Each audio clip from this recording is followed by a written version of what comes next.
ধন্যবাদ। আমি এখন আছি টিএসসিতে। এখানে আসলে বড় পর্দায় খেলা দেখানো হচ্ছে।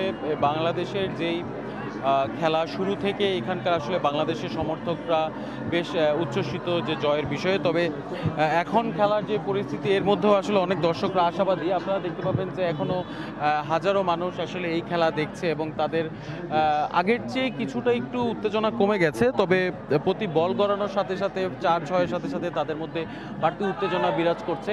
কিছুক্ষণ আগে আমরা দেখতে পেলাম যে বাংলাদেশ এই পর্যন্ত ১৫ ওভার শেষে ১০৮ রান করেছে ৪ উইকেটের বিনিময়ে।